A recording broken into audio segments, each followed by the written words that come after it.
Fala pessoal, tudo bem? Fabiano Caprio. Hoje nós estamos aqui com um amigo querido Renato de Jesus, que é advogado, foi ex-presidente do Rotary Vila Belmiro, fez um trabalho bem bacana aí, né, na sua gestão.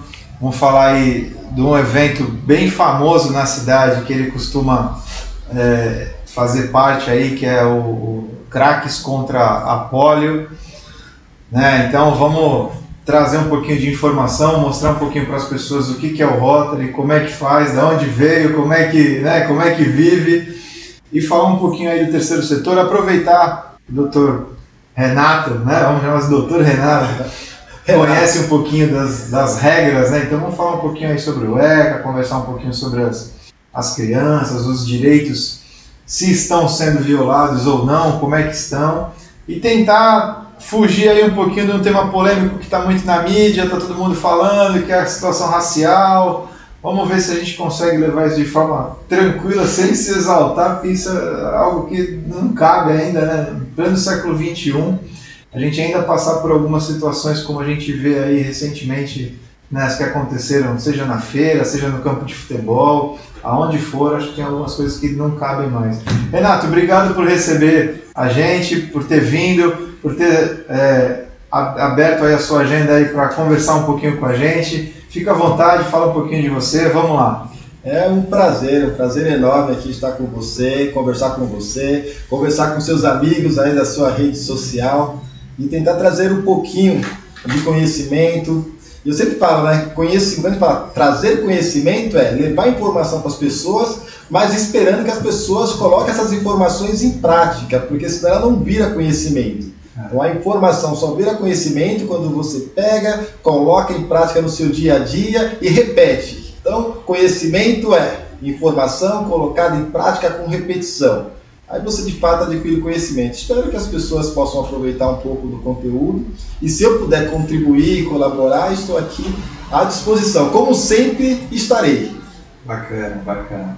Mandar um alô aí para todo mundo que está no Instagram, que vocês quiserem ir para o YouTube, tá bom? O Instagram, depois de um tempo, ele derruba aí só essa informação. Mandar um abraço para o professor Marcelo Cruz, também está aí acompanhando. Professor, obrigado pela oportunidade, você é uma fera também, Grande Marcelo Cruz, um dos maiores advogados aqui da nossa região, quiçá do país, viu? Criminalista fera, reconhecido nacional e internacionalmente. Vamos lá. Renato, eu queria que você falasse um pouquinho, começar pelo carro-chefe, que acho que é o maior evento que a gente vê nesse sentido, pelo menos aqui na nossa região, que é o Craques. Queria que você falasse um pouquinho, quanto tempo você leva para organizar esse evento, se é que nem o carnaval, acaba um, começa o outro, qual é a estrutura, como é que vocês fazem, qual é o benefício do futebol, para quem vai, quem são os beneficiados, com tudo que agrega esse tipo de evento. Vamos lá, conta um pouquinho para a gente desse evento grande aí. O evento Craques contra a Polio, para quem não conhece, o Craques contra a Polio é um futebol solidário que a gente realiza geralmente no campo do Santos Futebol Clube, na Vila Belmiro, mas é um evento solidário. A gente procurou unir duas paixões, que é ser solidário e ajudar as pessoas, então por isso a temática Craques contra a Polio, e a poliomielite é uma doença nefasta que acaba paralisando as crianças. É uma doença que já foi endêmica, hoje ela está controlada, mas a gente não pode descuidar, porque enquanto tiver uma criança no mundo com esse vírus da paralisia infantil, todas as demais estão em risco, porque essa doença ela circula com muita facilidade. Daí a importância do combate à poliomielite. E o Rotary tem esse combate à poliomielite como uma bandeira principal já há muitos anos. Isso começou lá na década de 70, 1972, e veio caminhando. Em meados da década de 80, o Rotary encampou, pegou essa bandeira e de lá para cá ele veio trabalhando e confinando essa doença. Hoje ela está presente apenas em 2 países, que é no Afeganistão e no Paquistão. E por que nós pensamos no CRAX contra a polio? Que é justamente para ajudar a arrecadar fundos para o combate a essa doença no mundo. Então a gente faz um evento para ajudar todas as crianças do mundo. Como é que surgiu isso? Surgiu a partir de um sonho. Quando eu fui convidado a ser presidente do Rotary Clube Santos Vila Belmiro, eu pensei, poxa, o que eu posso fazer para contribuir efetivamente para melhorar a vida das pessoas? E aí então a gente acabou pensando nesse projeto. Seria reunir os craques do futebol, e você sabe que o futebol é uma paixão nacional, com as pessoas que têm boa vontade. Começamos a pensar na ideia, tiramos a ideia do plano das ideias e colocamos no papel, organizando, falando o que é necessário para realizar. E a partir daí a gente foi trabalhando etapa por etapa, primeiro fazendo o convencimento dos companheiros do clube, porque era um projeto muito grandioso. O clube nunca tinha enfrentado um desafio desse. E as pessoas ficaram meio temorosas. Falaram, poxa, mas na Vila Belmiro, um jogo de futebol, para 2.000, 3.000, 4.000 pessoas, isso não é muito grande, pode ser que você tenha um problema financeiro aí. Você olha, vamos para o desafio, a gente vive de desafio. Verdade. E a partir daí a gente começou a construir, conversamos com os amigos, movimentando a nossa rede de network e felizmente o primeiro evento deu super certo, o segundo já ficou mais tranquilo, o terceiro foi mais tranquilo. Aí já tem a experiência, já tomou conta, né? E vamos caminhando. O importante é que temos vários amigos que contribuem, né? Vários empresários que acabam contribuindo e, o mais importante, tomando consciência da importância da vacinação contra a poliomielite e contra qualquer outra doença. É importante que as crianças se vacinem. E esses empresários acabam contribuindo com isso, porque antes eles não tinham contato com essas informações. Bacana, bacana. No último evento lá, como é que foi? Ainda teve sorteio, teve rifa, né? Teve vários jornalistas que se fizeram presentes, você estava presente, a Tatiana Jorge estava presente, vários jornalistas estiveram presentes, tivemos vários empresários da região e de fora da região que se fizeram presentes, artistas se fizeram presentes lá com o Marcos da dupla Marcos do Belucci e vários outros artistas importantes que dentro do seu nicho são referências, eles vieram para participar conosco. E eu tive até um problema, né, porque no dia do evento, vários jogadores, só cabem 11 de cada lado, né? Vários jogadores, inclusive jogadores profissionais, jogadores que estavam na Europa, vieram e eles começaram a perguntar, poxa, posso jogar? E já não podia, porque já não tinha mais espaço. Porque a gente se compromete com o número de jogadores para jogar, então tem um número limitado de camisas. E chega 45 minutos do segundo tempo, o cara me liga, né? Manda produção, manda produtor, manda assistente me ligar para poder participar do jogo. Eu falo, olha, eu não tenho como, porque se eu colocar você para jogar agora, eu vou ter que tirar alguém que eu já me comprometi. E a gente, como rotariano, tem essa questão da palavra, da honradez, de seguir adiante com o que você promete. Então não tinha como fazê-lo.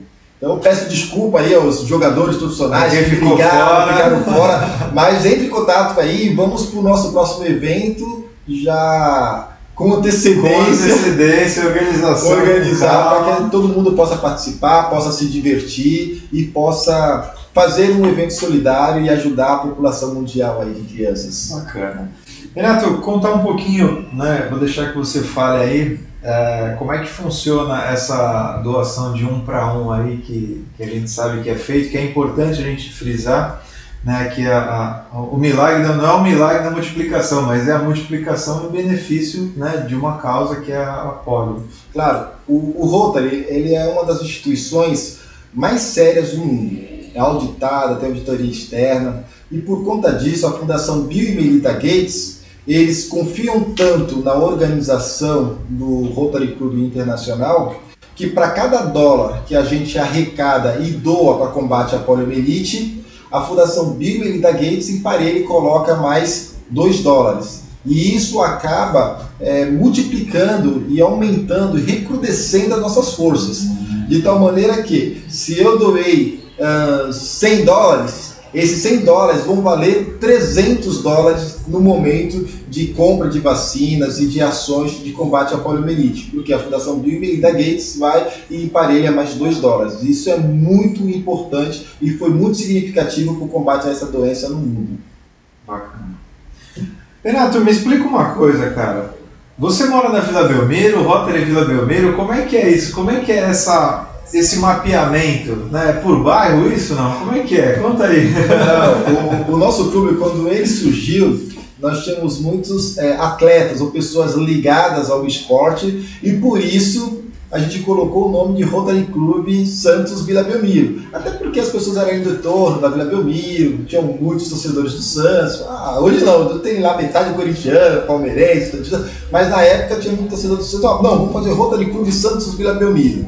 E assim ficou. Mas na realidade as nossas reuniões não são na Vila Belmiro, nossas reuniões acontecem dentro do nosso projeto permanente. Depois a gente fala o que é um projeto permanente para a Rotary. Dentro do nosso projeto permanente, que fica ali na Conselheiro Negas, em frente à Faculdade Strong, né? Conselheiro Negas, número 59. Ali acontecem as nossas reuniões todas as quartas-feiras. Eu não moro na Vila Belmiro, nunca morei na Vila Belmiro, eu moro na Nova Cinta, perto da Lagoa. Então, minha residência lá não é Vila Belmiro. Tá bom. Mas sou santista, gosto da Vila Belmiro, tenho muitos amigos na Vila Belmiro e estudei na Vila Belmiro, mas não sou da Vila Belmiro. Bacana. Renato, conta um pouquinho, eu queria que você trouxesse aí o que o teu clube já fez ou faz, né, a nível social, né, se tem algo que ele ainda faz, se tem algo que a prefeitura absorveu. Vou dar um exemplo, que é o Salão Autoestima, né, que o pontapé foi dado pelo Rotary, um dos clubes de Rotary, e depois hoje absorvido pela prefeitura, né. Eu queria saber, queria que você contasse um pouquinho do teu Rotary, para as pessoas poderem saber a importância do Rotary na cidade, a nível, né, não só na cidade, mas assim, para a gente poder ter um pouquinho da dimensão da diferença que a gente pode causar fazendo um pouquinho na vida das pessoas. Não, perfeito. O nosso clube de Rotary, o Rotary Clube Santos Vila Belmiro, ele realiza os seus eventos e a sua atenção para uma região muito carente da nossa cidade, que é a região ali do centro da Vila Nova. Por isso que a gente se reúne ali no comecinho da Conselheiro Neves, no número 59, onde tem um projeto, que é o nosso projeto permanente, que é a creche Cantinho Alegre, a Cruzada das Senhoras Católicas. Ali a gente mantém vários projetos. Um dos projetos permanentes nosso é justamente essa creche Cantinho Alegre, que por conta dele a gente acaba atendendo 311 crianças carentes daquela região, que estão em estado de vulnerabilidade social, e ali a gente dá para elas uma educação de qualidade, tal qual elas estivessem em qualquer outra escola particular. Elas entram logo cedo na nossa creche, tem 5 refeições diárias, e muitas dessas crianças, a única refeição que ela tem no dia são as refeições que ela faz dentro da creche. Tamanha a vulnerabilidade social dessas crianças. E ela tem todo um atendimento lá com nossas diretoras, nossas professoras, são quase 60 colaboradores que estão ali dando atendimento diário para essas crianças. E a prefeitura, de fato, ela é parceira nossa desse projeto. Por quê? Porque nós temos um projeto de contraturno. E no contraturno, a prefeitura também acaba auxiliando. Mas é evidente que esse auxílio que a prefeitura dá não é suficiente para manter a qualidade desses projetos. E daí a necessidade de nós fazermos várias outras ações, como, por exemplo, a tainha, que a gente sempre faz, é uma tainha famosa aqui na cidade, por conta da sua qualidade, por conta da tradição que já adquiriu. Muitas pessoas, rotarianos ou não, participam, adquirem seus ingressos. A gente faz caranguejada, a gente faz lá uma meca que também é muito conhecida, muito saborosa. Uma série de eventos. Esses eventos você não precisa ser necessariamente ser do Rotary para participar. Não, né? Necessariamente. E as pessoas gostam de participar. Por quê? A sociedade como um todo, ela tem um espírito solidário. Ela quer ajudar, ela quer contribuir, só que ela tem receio de contribuir, de encontrar uma entidade que seja séria para que ela possa efetivamente ali contribuir, dar o seu esforço. Porque é difícil você trabalhar o mês inteiro, amealhar aquele seu dinheirinho e depois você vai ajudar uma entidade onde tem um gestor que não tem um perfil adequado, acaba desviando recursos. E no Rotary as pessoas têm certeza absoluta que isso não acontece por conta de toda a história do Rotary, por conta da qualidade dos seus membros, por conta da auditoria externa que existe e por conta de toda a seriedade que há no Rotary Club. Bacana. Esse espaço que vocês mantêm ali, na verdade, como é que isso começou? Qual foi a ideia? O pontapé já existia, vocês abraçaram? Já existia e a gente abraçou. Já existia e assim que o clube foi fundado, o clube procurou um projeto, na verdade ele foi procurado pela diretoria dessa Cruzada das Senhoras Católicas, só que quando o clube abraçou, a entidade estava meio que sucateada. Então nós tivemos que ter aí muito esforço para colocar a entidade na qualidade que ela tem hoje, tanto de estrutura quanto de pessoal, para que efetivamente a gente pudesse levar qualidade para essas crianças. E é bem bacana, com todos aí os seus web espectadores, que agora é web espectadores aí, o pessoal, todos estão convidados a conhecer o projeto. Nós tivemos uma atuação bastante significativa na pandemia, sabe por quê? Porque na pandemia, evidentemente, nós tivemos que fechar as portas, como todos tiveram. E aí, muitas das mães batiam as portas da nossa entidade lá para pedir alimentos. Por quê? Porque as crianças daquela região se alimentavam dentro da instituição. Com a instituição fechada, elas não tinham que comer em casa. E aí a gente iniciou um trabalho de doação de cestas básicas, de doação de alimentos, de refeições. Então nós doamos efetivamente muito alimento durante a pandemia e ajudamos muita gente ali daquela região da Vila Nova, da região do centro.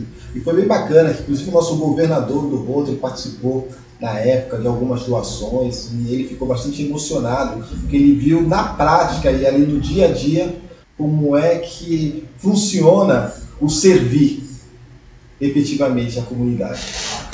Eu acho que quando você participa no dia a dia assim, de um trabalho como esse, é muito gostoso, muito gratificante. É fora do normal. A gente é mais ajudado do que quem está sendo ajudado, né? Sim. Você fica com a alma leve, fica com sua mente voltada para o bem. É bom que você acaba virando, a gente fala de uma referência boa, né? Referência boa, isso aí. A sociedade precisa de bons modelos. Modelo de coisa ruim está muito fácil, a gente vê a todo momento, na internet mesmo a gente encontra, na TV a gente encontra, a gente precisa de bons exemplos, de coisas que dão certo, de coisas que de fato levam as pessoas para frente. Bacana você ter entrado nisso, Renato. Como você enxerga a importância da participação das pessoas nessas atividades, né? Seja ela no Rotary, seja ela no evento que o Rotary faz, enfim, qual é a importância dessa participação, assim, que a gente percebeu que de um tempo para cá a gente tem perdido um pouquinho da vontade, né, da responsabilidade. Não, eu não vou porque eu não quero e tal. Como é que você enxerga isso? Qual é o seu ponto de vista dentro de um trabalho que a gente sabe que tem um impacto muito grande? É cansativo, né? O trabalho é cansativo. E o nosso cérebro, o ser humano, ele evita tudo aquilo que gasta energia. Então, se você puder evitar o que gasta energia, você vai fazer. Então, o seu cérebro diz, não, fica ali no seu sofá, que é mais tranquilo.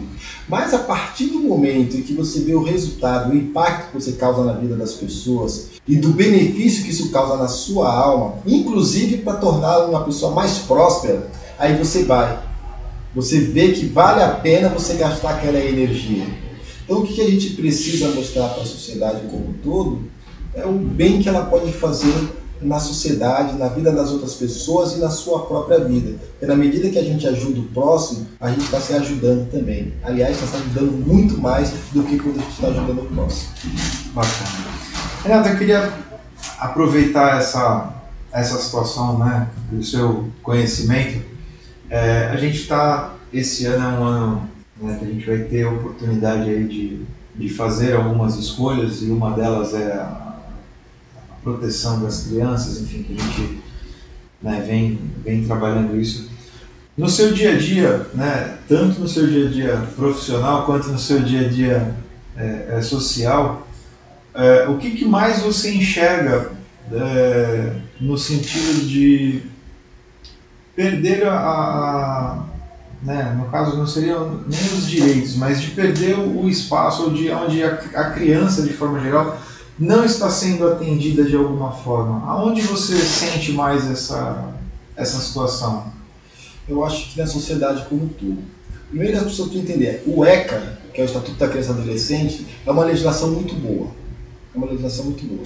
Ela precisa ser compreendida pelas pessoas. Um dos princípios do ECA é o atendimento absoluto à criança e adolescente. Primeiro, as pessoas precisam entender quem é criança. Criança é aquela pessoa que tem menos de 12 anos. Ou seja, se você tiver 11 anos, 11 meses, 29 dias, você é criança. E adolescente? Adolescente é quem tem de 12 a 18 anos incompletos. 17 anos, 11 meses, 29 dias, você é considerado adolescente. A legislação ela veio proteger, ela veio tutelar, e daí fala-se em conselho tutelar, veio tutelar esse público. Por quê? Porque é um público que está em vulnerabilidade, ele está em processo de aprendizagem, ele está crescendo, ele está se desenvolvendo. A gente precisa cuidar desse público para ter uma sociedade mais justa, mais equilibrada, uma sociedade de pessoas que produzem melhor e que produzem mais.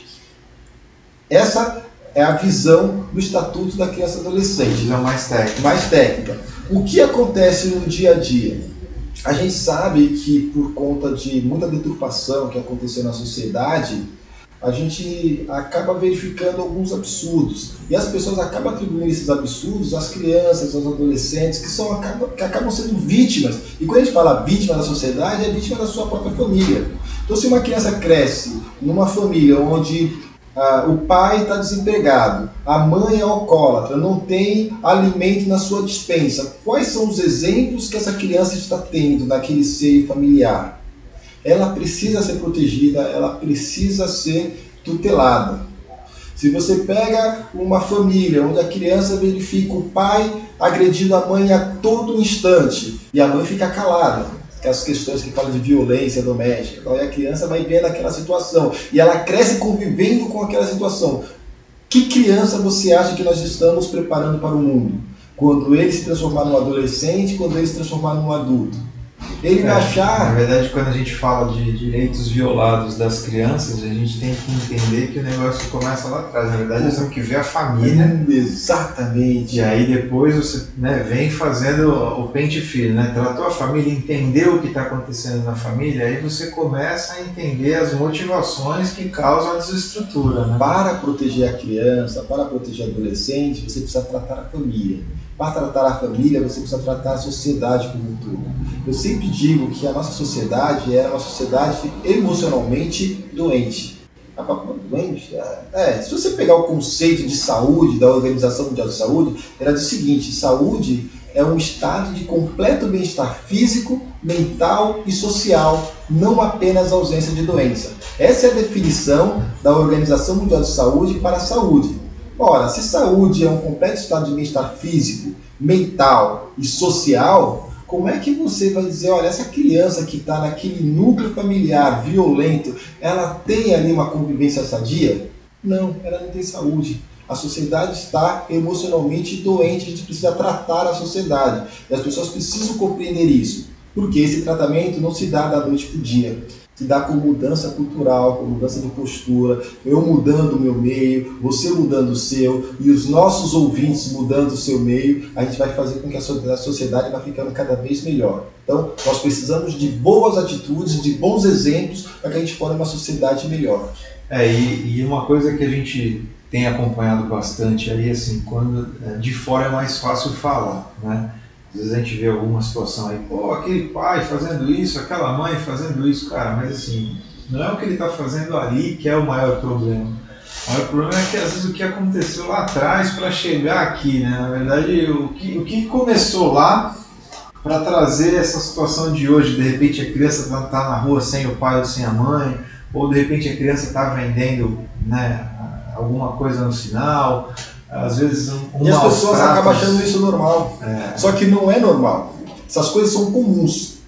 É comum você ver uma criança na rua pedindo, é comum você ver uma criança trabalhando com, sei lá, 9 anos de idade, 8 anos de idade, isso é comum, mas não é normal. E a sociedade não pode entender como normal.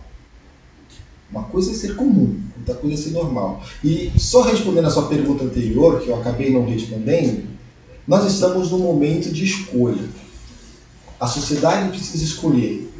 A gente costuma muito apontar o dedo para o outro, mas esquece que você aponta o dedo para lá, tem 3 dedos apontando para você. E um dedo apontando lá em cima. Deve ter um cara lá em cima olhando tudo que a gente está fazendo aqui embaixo. E a gente esquece disso. Escolher significa, dentre 2 caminhos, você abrir mão de um. Abrir mão do que é circunstancial para optar pelo que é essencial, pelo que é fundamental. A escolha por conselheiro tutelar, que vai acontecer esse ano, é um momento desses, em que você deve abrir mão do que é circunstancial e escolher as pessoas preparadas, que vai ser fundamental para que a gente tenha uma mudança de postura na sociedade. Se as pessoas falam assim, mas eu não preciso votar no conselho tutelar, não é obrigatório. Mas é por isso mesmo que você precisa votar. Se você não escolhe o que é fundamental, você vai deixar que as outras pessoas escolham o que é circunstancial. Escolhe qualquer um, aquela pessoa que não está preparada, aquela pessoa que está pensando apenas em receber uma remuneração no final do mês, mas que não está comprometida com a causa, que não sabe que efetivamente o que ela fizer ou deixar de fazer vai impactar na vida de muitas famílias, vai impactar na vida da sociedade, vai impactar na sua própria vida. Porque se aquela criança, aquele adolescente não for cuidado hoje, ele pode te assaltar amanhã, ele pode invadir a sua casa amanhã, ele pode cometer um crime amanhã, porque ele conviveu com um crime a vida inteira. Ele não foi retirado daquele seio familiar doente e colocado numa família substituta onde ele vai poder ter bons exemplos. É um número que a gente não tem muito como mensurar, mas a cada R$1 que você investe na criança é quase R$50 que você deixa de investir no adulto, né, para tomar conta de alguma situação que não deu certo lá atrás. Então, se de repente tivesse tido uma atenção maior nas crianças, né, nós teríamos, obviamente, melhores pessoas aí, né, enfim. Entrando um pouquinho nessa seara da criança até, nós tivemos, né, eu sou oriundo ali do Brás Cubas, ali da Marapé, daquela região, nós tínhamos a escola Brás Cubas ali, né, e, cara, foi uma das grandes lutas manter aquela escola aberta. Nós estivemos lá, falamos com o secretário municipal, secretário estadual, falamos com as pessoas do governo do estado, enfim, para tentar, né, fazer a manutenção de uma escola, né, que era importante, uma escola aberta, principalmente no bairro, porque o bairro já não tinha, era a última escola do bairro, né, a nível ginasial, né, as outras escolas são escolas para crianças menores. E a gente conseguiu por 2 anos. Mas uma das coisas onde mais me chamou a atenção e o dirigente, né, enfim, o responsável lá falou, quando teve reunião lá com os pais, ninguém foi. Quando teve reunião lá, audiência pública para fechar a escola, ninguém foi. E agora você está vindo aqui e fala que tem necessidade. Não, não tem necessidade. Se tivesse necessidade, as pessoas participavam, as pessoas debatiam, enfim. A gente sabe que não é bem assim, mas uma das coisas que mais chamou a atenção foi justamente isso. A gente teve que vir junto à defensoria, entrar com um pedido judicial para que não se fechasse uma escola, né, que é um crime fechar uma escola, enfim. A gente ainda segurou por 2 anos, mas por uma organização, né, que foi feita ali na região, todas as crianças ali foram direcionadas para o Azevedo e Primo Ferreira. Superlotando, assim, claro, né, essas 2 escolas que, né, a gente sabe que naquele momento foi uma superlotação. Hoje, com outras readequações aí, a coisa mudou um pouquinho, mas naquela época... E algo que chama muita atenção, nós tivemos até uma visita aqui recente do pessoal da Policlínica, né, também do Marapé, e eu questionei, falei, a gente lá vai ter uma outra Policlínica, por causa da questão de volume do bairro. O bairro hoje está chegando a 30 mil pessoas. A Policlínica hoje atende por dia o que ela devia atender por mês. Então, só para a gente ter uma ideia, então ela faz quase 300 atendimentos no dia, onde ela pode fazer 300 no mês. E aí, claro, vai ter um novo posto de saúde e tal. E aí uma das perguntas que eu fiz para ele lá numa reunião que a gente estava é por que demorou?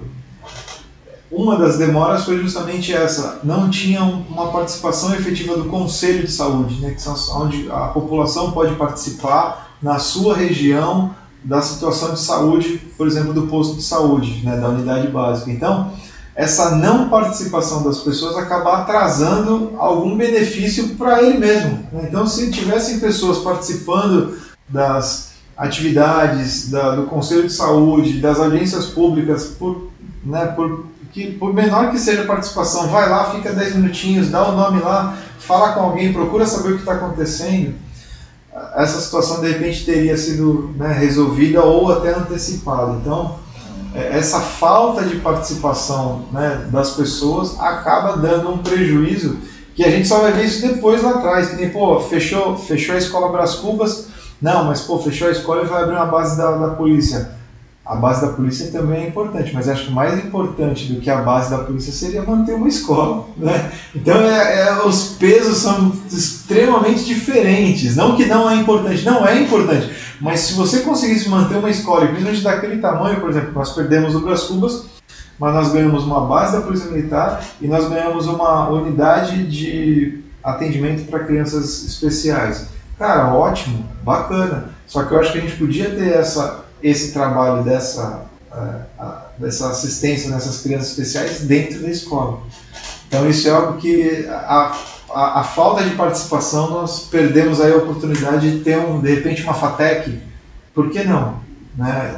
O tamanho ela tinha, a estrutura ela tinha para isso, claro, precisava de algumas adequações, mas enfim, nós teríamos essa possibilidade. Foi uma das nossas sugestões até, na época, para o governador Márcio, que estava, né, à frente, né, nós tivemos a reunião com ele e foi um pedido nosso, né, como presidente de associação, eu fui lá e levei para ele e falei, olha, vamos fechar a escola? Tá bom, mas vamos tentar fazer uma escola técnica, né, que eu acho que é uma possibilidade, vamos ampliar a FATEC, porque a FATEC na ponta da praia já não estava dando conta, enfim.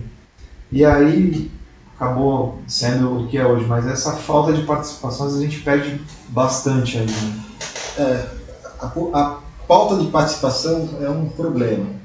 Um problema, inclusive, para o nosso próprio Estado Democrático de Direito, que é, na verdade, é fundamental para que haja o Estado Democrático de Direito essa participação popular. Vamos ampliar um pouco a discussão aqui, só para as pessoas poderem compreender. O que é um Estado de Direito? Um Estado de Direito é um Estado onde a sociedade resolve seus conflitos, suas pendengas, com base na lei. E isso é fundamental, por quê? Porque antes, quando não havia o Estado de Direito, o Estado era absoluto. Ou seja, tudo se concentrava na pessoa do rei, do monarca, que era o representante de Deus na terra. Ele decidia, ele julgava, ele aplicava a pena, ele fazia tudo de acordo com o seu albedrio, de acordo com o seu entendimento. Agora não, com o Estado de Direito, as coisas são decididas com base na lei. Só que o nosso Estado, ele acabou recebendo um qualificativo. Ele não é só um Estado de Direito, ele é um Estado democrático de direito. Essa palavra democrático, ela veio como um adjetivo para qualificar o nosso Estado de Direito, exigindo efetivamente a participação popular para resolver os conflitos estaduais, os conflitos do Estado como um todo. Daí a necessidade da população participar. É por isso que nós temos plebiscito, que é uma forma de participação direta do povo na solução de questões essenciais para o nosso Estado. É por isso que nós temos o referendo, que é uma forma do povo participar referendando o que foi decidido pelo nosso Estado. É por isso que nós temos as audiências públicas. Em algumas questões que são essenciais, fundamentais, o povo tem que ser chamado em audiência pública para dizer o que ele quer. É a participação popular para qualificar o nosso Estado como democrático. É por isso que nós temos os conselhos, Conselho de Saúde, Conselho da Comunidade Negra, Conselho do Meio Ambiente, Conselho da Criança e do Adolescente, para tratar dessas questões que envolvem criança e adolescente, ou seja, todos os setores da sociedade que são fundamentais requer a participação popular para decidir junto com o Estado, ao lado do Estado, qual o caminho que a gente quer para a nossa sociedade. Então, quando o povo é chamado a se manifestar e se omite, ela deixa que outros escolham no seu lugar. Na questão que você citou aqui, na escola Brás Cubas, de repente a população acha que manter a escola ali seria algo essencial, fundamental para o crescimento do bairro, para que o bairro tenha jovens mais preparados para enfrentar o futuro. Mas no momento que foram chamados a participar, eles deixaram que outros decidissem. Eles não foram lá. E aí as coisas acontecem do jeito que você não quer. Eu estudei no ensino médio no Primo Ferreira. E eu lembro que para entrar no Primo Ferreira, você precisava fazer vestibulinho. Tamanha qualidade de ensino que tinha naquela escola. Alunos de várias outras escolas, de escolas particulares, eles prestavam vestibulinho para conseguir uma vaga no Primo Ferreira. Eu fui um desses alunos que fez vestibulinho e entrei estudando no Primo Ferreira. É a qualidade excelente, formaram jovens maravilhosos. Hoje parece que não existe mais isso, entra qualquer um, ou seja, o nível foi caindo, você vai nivelar por baixo, pelo contrário, você tem que nivelar por cima. O Brás Cubas tinha que ficar onde ele estava, o Primo de Ferreira tinha que ficar onde ele estava, com investimento para que o Primo melhorasse, para que o Brás Cubas melhorasse, para que o Azevedo melhorasse, porque se investir na educação, você está investindo na formação dos nossos jovens para o futuro. E é um momento onde se requer e se exige maior investimento, porque é aí que você forma as bases das crianças, é aí que você forma as crenças que vão determinar nossas ações na juventude, as nossas ações na vida adulta. Se você cria crenças limitantes nessa fase, certamente você terá adultos limitados. Não, com certeza. E só para você ter uma ideia, o que mais me incomodava, e incomoda até hoje essa situação, né? Não é que fechou o Brás Cubas, não. Você está fechando uma escola que tinha 2 quadras, né? Tinha quadra de dentro, tinha uma quadra menor do lado de fora, tinha espaço físico. Que só por isso já não deveria ter sido fechado. E aí você deixou, por exemplo, uma outra escola, vou dar um exemplo simples, Olavo Bilac ou o Ayrton Senna, que são 2 escolas ótimas, bacana, legal. Só que não tem espaço físico, não tem o pátio, é pequeno, é reduzido. Então, veja só, se a gente fizesse a transferência de uma delas, ou do Olavo ou do Azevedo, para onde... Olha a qualidade que nós teríamos aí para as crianças, porque nós teríamos espaço de quadra, nós teríamos a manutenção de uma escola e de repente a ampliação das vagas. Então, algumas coisas que a gente vê, às vezes você fala, pô, mas aqui vai ser uma escola, a escola... Aí acaba acontecendo o que a gente vê em algumas escolas aqui em Santos, que ainda bem que conseguem fazer, mas em outros lugares nem conseguem. Que é o contraturno, né? A criança sai de um lugar e vai para outro, ou vai fazer atividade física e volta, às vezes dentro do mesmo período, porque às vezes é próximo, mas e quem não tem essa facilidade? Então eu achei por isso que é algo que ainda incomoda um pouco, porque assim, a gente tinha outras possibilidades, mas enfim. Mas a gente precisa efetivamente de ativistas sociais, de pessoas envolvidas com a causa da criança e do adolescente, que estejam aí nos lugares adequados para poder levantar essa bandeira e lutar para que a gente tenha uma educação de qualidade, um tratamento adequado e que efetivamente respeite o que determina o ECA, que é tratar a criança e adolescente com prioridade absoluta. Aliás, essa prioridade absoluta, ela justifica, por exemplo, um juiz da infância e da juventude tirar a criança, de repente, de uma família que é nociva para a criança e colocar essa criança no seio de uma família substituta. Justamente por quê? Porque ela deve ser tratada com absoluta prioridade. Não é o interesse do pai e nem o interesse da mãe que o juiz precisa olhar ali. Ele vai olhar o interesse da criança, do menor de idade, daquela pessoa que efetivamente precisa de tutela, porque ela não pode se proteger sozinha. Existem alguns casos, até quando eu estou ministrando aula de direito médico lá na FGV, o pessoal sempre traz esse exemplo. Poxa, tem uma situação em que os religiosos de uma determinada religião, testemunha de Jeová, eles são contrários à transfusão de sangue. Como é que fica se ele trouxer uma criança no hospital, essa criança precisar efetivamente de transfusão de sangue, mas os pais não quiserem? Como é que a gente faz? Você faz a transfusão. E por que você faz a transfusão? Porque a lei te ampara para isso. Quando você vai cuidar de criança, O interesse que você precisa analisar é o interesse da criança, não é o interesse do pai nem da mãe. O pai é testemunho de Jeová, a mãe é testemunho de Jeová, mas a criança ela não tem maturidade ainda para optar se ela é ou não é daquela religião específica. E naquele caso, havendo a necessidade, você deve sim fazer a transfusão, ainda que seja contra a vontade do pai, contra a vontade da mãe. Porque você deve atender com absoluta prioridade o interesse da criança e do adolescente. Para você ver como é importante conhecer o ECA, como é importante conhecer essas normas, como é importante você conhecer o princípio de como as coisas devem funcionar. E daí a importância da sociedade como um todo conhecer e aplicar efetivamente. Porque não basta só obter informação, você tem que aplicar na prática para virar aí uma nova habilidade. Vou te dar um exemplo de informação que às vezes tem tanta coisa acontecendo que a gente nem sabe. Por exemplo, nós temos até um conselho chamado Conselho de Alimentação Escolar, quer dizer, que é uma oportunidade da sociedade participar do que vai passar, enfim, na merenda da escola. Então, olha só, até isso nós temos. Essa questão dos alimentos transgênicos, hein? Tem muita coisa para ser discutida aí. E, cara, aí a gente vê que, assim, oportunidade de participação tem, né? Vai da sociedade, enfim, querer ou não ocupar o espaço, é aquilo que você falou, quando você não vai, alguém vai por você. Então, esse é um... de repente, se você não quer participar diretamente, no caso, por exemplo, da criança e adolescente, você não precisa estar diretamente lá atuando, mas vote, por exemplo, no Conselho Tutelar, em alguém que efetivamente vai fazer, que é alguém comprometido com a causa, alguém que já tem mostrado que se interessa verdadeiramente pelo assunto, que tem história de atuação. E aí você fala, bom, eu não estou lá, mas eu coloquei um representante meu que vai falar por mim diante dessas situações. É como se quando você estivesse votando no conselheiro tutelar, você estivesse entregando uma procuração para um advogado, que vai falar por você.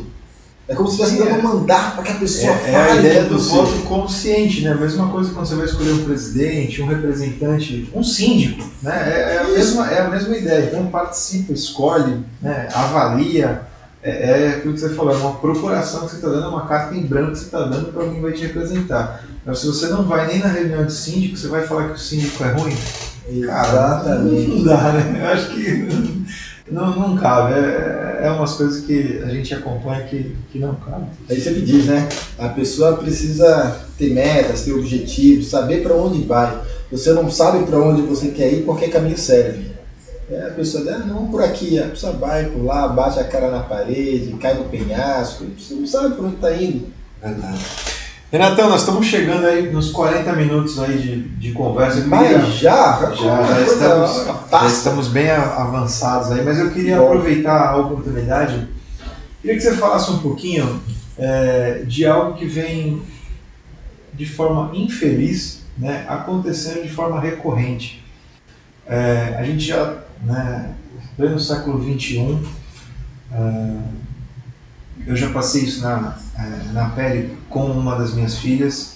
Eu sei o quanto isso incomoda quando a gente vê, quando não é com a gente. Quando é com a gente, então, às vezes a gente fica tão incomodado que às vezes a gente toma ações que não deveria, ou às vezes a gente não consegue nem tomar reação porque a gente não acredita que aquilo está acontecendo. Você fala, cara, não é possível acontecer um negócio desse. Mas eu queria que você falasse aí um pouquinho, porque eu acho que é um tema polêmico, importante da gente trazer essa discussão, que é essa situação, recorrência das pessoas se fazerem diferença por causa de uma tonalidade de pele. Ah, porque é preto, porque é branco, porque é amarelo. Cara, não vamos nem entrar na situação que foi trazida aí, o mimimi, não pode chamar de negão, não pode chamar de preto, ou de preta, ou de branco, ou de branca, não. Eu acho que você pode fazer isso, desde que você tenha intimidade, desde que você faça com respeito, desde que você tenha a liberdade com a outra pessoa.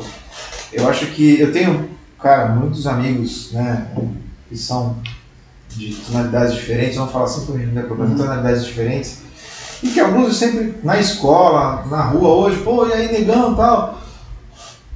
Dependendo da situação, se a pessoa não tem essa liberdade, não tem essa situação com você, pode acabar sendo uma situação que você fique mal visto, mas é uma situação entre as pessoas, mas da forma que está acontecendo, não é uma situação entre as pessoas, né? Nós tivemos aí um jogador que foi, né, agredido verbalmente dentro de campo. Agora nós tivemos na feira uma senhora que foi, pelo que tudo se parece, né, a gente sabe que toda a história tem 3 lados, né, o de um, do outro e a verdade. Então, mas o que se parece aí também foi, né, ofendida. Como é que você vê esse cenário de hoje, cara, principalmente você sendo advogado, estando na pele, né, sendo preto, sendo de cor diferente, de cor escura, vamos falar assim, mais do que as pessoas falam. Nós tivemos recentemente num júri, né, uma audiência, onde o advogado foi servir a água, e aí teve uma situação de que ele não estava ali para servir e tal, e aí foi posto para fora da audiência. Cara, assim, eu acho que assim, eu acho que era de tocar e descer, porque o mundo tá louco, é mais ou menos isso. Eu queria que você falasse um pouquinho desse cenário todo, que assim, às vezes a gente tem que tomar cuidado para falar, porque, né, tudo pode gerar um transtorno, uma bola de neve, então a gente tem que tomar alguns cuidados para falar. Então, mas eu queria te ouvir um pouquinho desse outro lado. Vou botar o tema que nós já tratamos aqui hoje, quando eu disse para você, por exemplo, o conceito de saúde que é trazido pela OMS. A OMS diz que saúde é um estado de completo bem-estar físico, mental e social, não apenas a ausência de doença ou enfermidade. Pensa comigo, essa pessoa que sofre preconceito, sofre racismo, injúria racial diariamente, ela tem bem-estar social? Se ela não tem bem-estar social, a saúde, que é um direito constitucional, fundamental, garantido pela nossa Constituição, não está sendo reservada a essa pessoa. Poxa, mas é tão grave assim? Aliás, a título de informação aqui para os seus web espectadores, a legislação mudou no início desse ano. Teve uma alteração legislativa, veio a Lei 14.532, que modificou e pegou o crime de injúria racial e equiparou ao crime de racismo. A pena aumentou. Agora a injúria racial tem pena de 2 a 5 anos de reclusão. E as pessoas pensam assim, não, mas foi só uma brincadeira, eu fiz uma zoação, que não sei o quê. Na verdade, se a intenção era de zombar, se era de diversão, se era de recreação, se esse era o intento, se esse era o contexto, isso funciona como um aumento de pena, é um agravante. A pena aumenta de 1/3 a metade, se o contexto era um contexto de zombaria, de recreação, de diversão. Por quê? Porque você expõe a outra pessoa a situação de humilhação, de vergonha e até de medo. Você pode gerar naquela outra pessoa síndrome do pânico. Tamanha gravidade. Aí as pessoas, mas é tão grave assim? É tão grave assim. Quando eu ministrava aula na Faculdade Zumbi dos Palmares, que era uma faculdade lá em São Paulo, voltada para esse público de pele preta. Tinha algumas pessoas de pele clara, mas a grande, esmagadora maioria eram alunos de pele preta, que era justamente para que essas pessoas adquirissem formação e fosse para a sociedade, enfrentar seus desafios e em pé de igualdade com qualquer outra pessoa, que é o que deveria ser. E aí uma aluna minha, ela veio e falou, puxa professor, eu passei pelo processo seletivo de um emprego, um processo seletivo difícil, e eu passei. Fui trabalhar. No primeiro dia do trabalho, desempenhei meu papel e o meu patrão chegou ao final do expediente e disse, olha, parabéns, você foi muito bem hoje. Amanhã você venha com o cabelo alisado. Olha a agressão que ele fez àquela mulher, ele nem sabia que ele estava fazendo uma agressão a ela. Porque a mulher poderia vir com o cabelo alisado, se fosse uma opção dela. Tem muitas mulheres de pele preta que elas alisam o cabelo, porque elas querem alisar e não como uma condição obrigatória para que ela pudesse exercer o seu mistério, exercer o seu trabalho. Isso é uma agressão. E o patrão falou com uma naturalidade tão grande que ele não percebeu o que ele estava fazendo. Isso é o chamado racismo estrutural.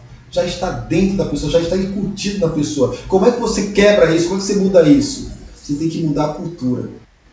Você tem que ter novas vivências. Você tem que pegar esses assuntos e discutir efetivamente.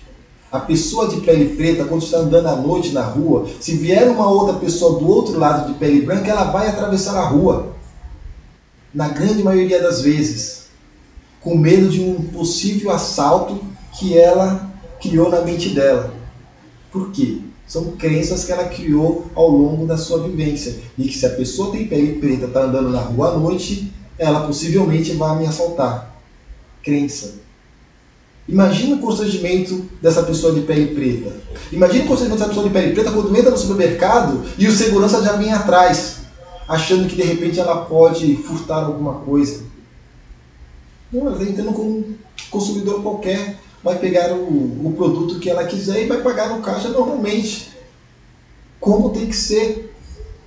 Você começa a compreender que coisas que são consideradas normais, na verdade elas são comuns. Acontecem sempre, mas não são normais e não podem ser encaradas como normais. E a gente tem um papel importante na discussão dessas questões para ajudar a mudar a sociedade. Cara, é bem isso que você falou, né? São crenças. Eu tive recentemente numa audiência pública e eu fui porque o título eu achei, no mínimo, curioso, né? O título da audiência pública falava assim: aumento da violência e criminalidade devido ao aumento da população de rua. Eu falei, cara, mas um tema não tem a ver com o outro. Mas vamos lá para ver o que é, né? Correlação. Aí, beleza. E justamente isso foi o que me chamou a atenção lá. Quando eu tive a oportunidade de dar a palavra lá, foi uma das coisas que eu falei, bom, a polícia vai correr atrás de bandido, eles vão falar do pessoal em situação de rua que é mais vulnerável, enfim. E aí fiz alguns questionamentos lá tal, e levantei essa situação para o responsável, né, lá, que era um vereador, e falei da nomenclatura. E falei que não cabia, porque uma coisa, né, não cabia na outra, enfim.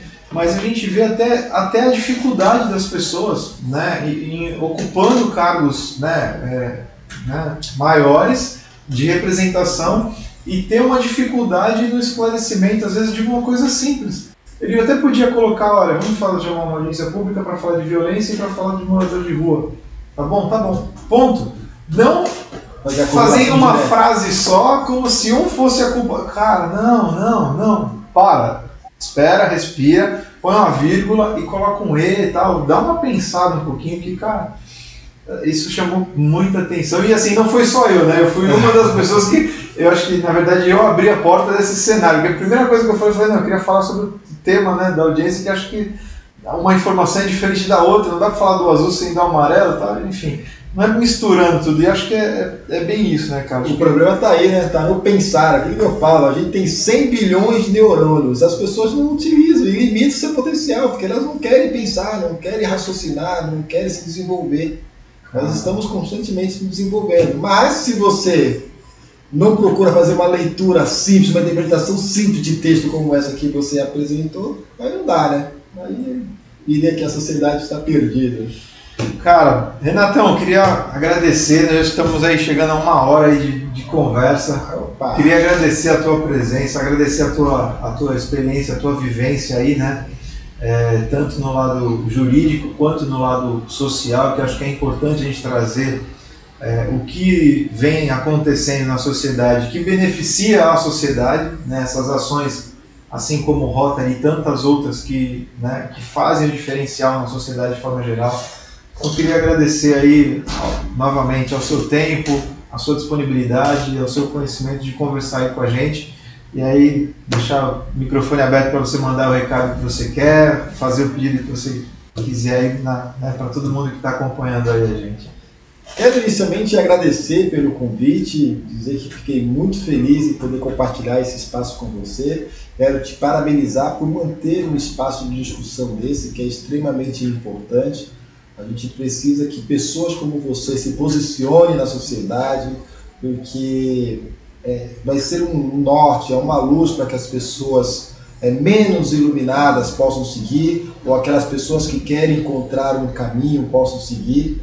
Isso é relevante, é importante, e na história da humanidade sempre foi assim. As pessoas acabam seguindo aquelas que elas mais se aproximam, que elas mais têm uma identidade de ideais e de pensamentos, e você, tenho certeza, deve conduzir aí o rumo de muitas pessoas no teu bairro, na tua cidade e aí no estado como um todo. Então, parabéns pela sua predisposição, porque você investe seu tempo e o que a gente fala, né? O tempo é o ativo mais precioso que nós temos, porque nós sabemos o quanto ficou para trás, mas nós não sabemos quanto tem pela frente. Então, quando você investe o seu tempo para servir a sociedade, para ajudar as pessoas, para levar informação de qualidade, você é uma pessoa que está despojada daquilo que você tem de mais valioso. Então, por isso eu quero te dar os parabéns. Conte comigo, sempre que eu puder colaborar e contribuir de alguma forma, basta chamar, a gente procura aí agendar, ver a melhor forma possível e estarei presente. Vamos fazer uma visita lá na Cruzada, né? Assim, vamos trazer aí bastante informação, trazer aí será bem recebido. Bastante coisa aí para nós. Pessoal, vamos ficando por aqui, fiquem todos com Deus sempre. Valeu!